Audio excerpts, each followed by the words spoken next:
Eu vou explicar pra vocês por que casos como esse, nesse caso brutal em que as duas meninas foram atropeladas, como que casos assim eles desagam, eles acabam em homicídio culposo. Como que é difícil você, embora vá para o júri, como é difícil você sustentar o dolo eventual. Acompanha comigo, eu sou Luiz Gustavo Rosalém, advogado e criminalista, e aqui eu quero mostrar, juntamente com o auxílio de perícia e da medicina legal, como que vai dar mais ou menos o procedimento penal em relação a isso. Acompanha comigo. Só no Brasil, conforme a notícia que vocês vão ver aqui atrás, e eu vou estar lendo no meu notebook, as mortes por atropelamento elas sobem 29% nos 2 primeiros meses, não somente isso daí. No primeiro mês deste ano, ou seja, em 2025, essa notícia ela foi no dia 2, saiu no dia 2/4 de 2025. Nos 2 primeiros meses deste ano, os pedestres morreram por atropelamento. Já no ano anterior, foram 41 acidentes, segundo aponta aqui a pesquisa. Dessa forma, você pode perceber então que o trânsito, seja por conta de uma falta de política pública, seja por conta, eu não diria nem leis mais severas, porque a gente entraria num direito penal simbólico. Se vocês quiserem, eu faço um vídeo sobre direito penal simbólico. Um exemplo de direito penal simbólico é você aumentar a pena do crime de furto, achando que isso vai resolver mil maravilhas sobre pessoas que cometem furto. Na grande maioria das vezes, não é isso que vai acontecer. Então, eu gostaria de apostar numa falta de política pública, de conscientização.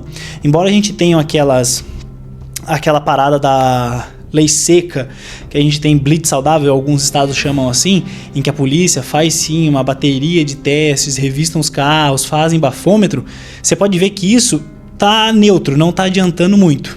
Então você viu como que aumentou isso daí? E a partir disso você pode pensar o seguinte, como que isso vai se encaixar em dolo direto, no dolo eventual, que muita gente fala no trânsito. Ah não, ele é dolo eventual no trânsito, você sabia que isso ia acontecer. Agora no próximo tópico é que eu vou te falar isso daí, acompanha comigo.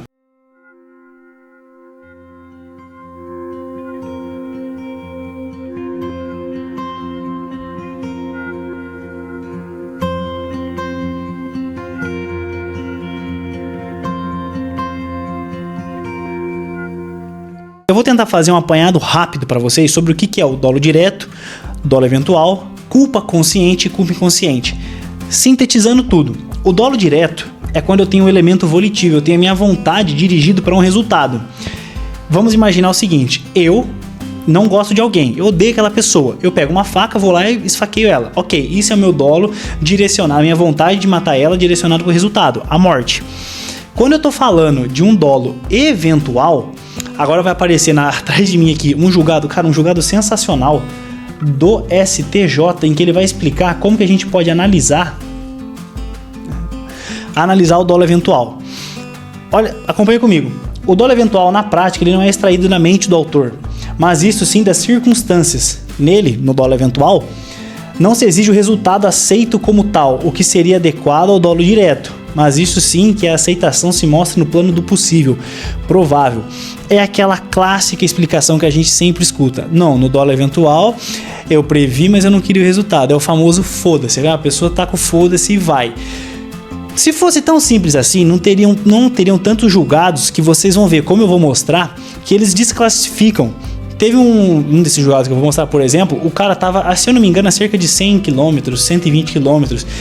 Atropelou, se eu não me engano, ele bateu o carro e as pessoas que estavam com ele morreram. E desclassificou para homicídio culposo, tiraram o dolo eventual. Nesse caso das duas meninas que foram brutalmente atropeladas, a pessoa estava a mais de 120. Então assim, tá quase no parâmetro.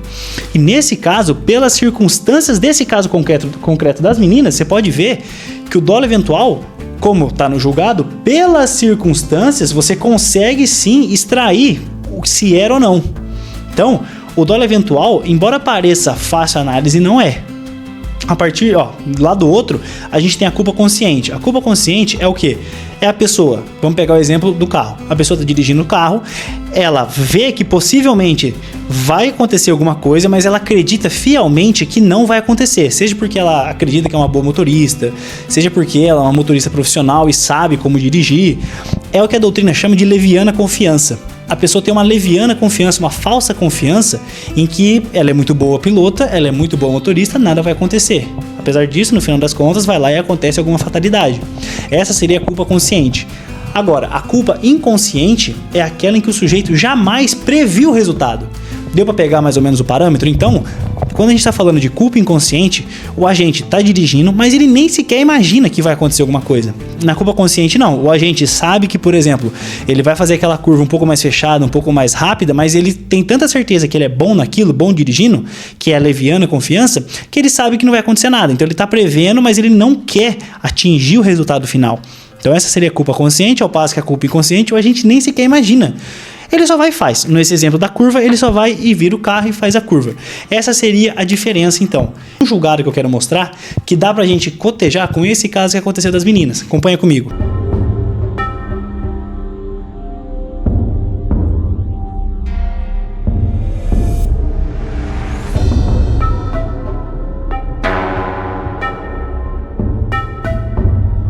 Aqui, a pessoa, ela... falta de dolo, o júri desclassificou o homicídio em acidente de trânsito. Ou seja, vai sair do tribunal do júri, que é quando vai pra galera, pro plenário decidir, pros jurados decidirem, que tem o promotor sustentando, a defesa sustentando, ou o assistente da acusação também sustentando, vai sair desse âmbito e vai para um outro lado. Ele vai sair do julgado, agora vai para um juiz togado, vai pro juiz do martelinho, vai para esse cara julgar. Então eles vão sair disso. E olha que eu quero que vocês prestem atenção. Se você pega e rola um pouco mais para baixo, vocês podem ver que segundo a perícia realizada, o carro ele trafegava mais de 100 km por hora, com um pico superior a 130. O limite de velocidade para a via onde ocorreu o acidente era 50 km. Agora vem mais um pouco. Consta dos autos que o réu, vítima e um terceiro jovem que ocupava o banco traseiro do carro voltavam de uma balada. Dias depois, no 7º Distrito Policial, o acusado afirmou que dirigia 70. Ele atribuiu o desvio, vocês podem ler aí. No entanto, o laudo do instituto fala que estava 100 km. Aqui desclassificou. Apesar disso, se você vai no caso das jovens, cara, lembra daquele julgado que eu falei pra vocês? Se vocês pegam o caso dessas duas jovens, não, a velocidade do carro, a pista tava vazia, a rodovia tava vazia, não tinha ninguém. Ele possivelmente poderia ver as duas. Se ele estivesse um pouco mais devagar, sim. Mesmo que estivesse um pouco mais longe, também. Então você pode ver que, lembrando daquele julgado, você vê o dolo eventual pelas circunstâncias, aquilo que ocorreram ao redor do fato. Você vê, imagina que o fato é isso aqui, que é o sinistro com as duas jovens. As circunstâncias são as ramificações, é o que ocorreram ao redor daquilo ali. Você pode ver que testemunhas falam que parecia um racha, que ele estava muito rápido. E uma das câmeras você consegue ver ele correndo. Você soma isso com algumas infrações que ele já tem, umas infrações pretéritas de excesso de velocidade. Se eu não me engano, eu acho que embriaguez ao volante, se eu não me engano. Então, você vai analisando essas circunstâncias e você vê que nesse caso, o dolo eventual se encaixa um pouco melhor. É como se fosse uma luva. Consegue quase que encaixar perfeitamente. Porque a perícia vai demonstrar que ele estava segundo a perícia demonstrou, era mais de 120. Ali era uma rodovia. Ali deve ser o que? O limite? 50, 60 quilômetros? Então estava muito alto. Com essas infrações pretéritas, essas circunstâncias pesam negativamente nele. Então, o júri, para ele, é muito mais realidade. A desclassificação, lá do outro, não. Então, o que eu quero demonstrar para vocês com tudo isso aqui é como que é difícil você aferir isso daí. Você vê, não é uma simples análise singela e seca dos fatos. Ah não, ele estava correndo, atropelou, logo é dolo eventual. Não é, vocês viram o caso que eu acabei de mostrar em que foi desclassificado isso daí. E o cara estava 100, 120 km. Agora, nesse caso, você analisando as circunstâncias que ocorreram antes, infrações, como eu já disse e repito, infrações pretéritas, você pode ver que a via estava limpa, ele possivelmente ele estava vendo as duas, a força do impacto, as testemunhas relatando que ele estava correndo, que era possivelmente um racha. Então você pode ver como que a circunstância para ele é negativamente horríveis, são horríveis mesmo. Então o júri para ele é mais realidade. E agora eu quero mostrar como que a medicina legal vai falar alguns tipos de lesões que ocorrem no atropelamento. Acompanha comigo. Galera, a partir de agora eu só vou ler um trecho. Se vocês quiserem eu posso gravar mais vídeo me aprofundando nisso, é porque o tema é muito grande. Que o Genival Veloso, ele é um professor de medicina legal, ele vai falar alguma das coisas que acontecem no atropelamento. Vai estar aparecendo o print aqui atrás de mim e eu vou ler um pedacinho aqui para vocês. Uma das lesões mais comuns é a fratura da perna, no mesma altura do para-choque. No entanto, essas lesões podem verificar em regiões mais baixas, pernas principalmente, no momento do impacto, se o veículo estava freando. Porém, também ocorrem lesões torácicas, abdominais, inclusive as marcas de partes impactantes, como por exemplo, telas, farolete, distintivo de fabricante ou traços de pintura do veículo, que seria contusão tatuagem, ou seja, a pintura do carro fica na pessoa, e o que são chamadas genericamente de lesão padrão. Agora, cara, assim, o vídeo é horrível, cara, dá um negócio ruim, só de você ver, é horrível, dá um negócio ruim de você ver o vídeo. Olha isso aqui.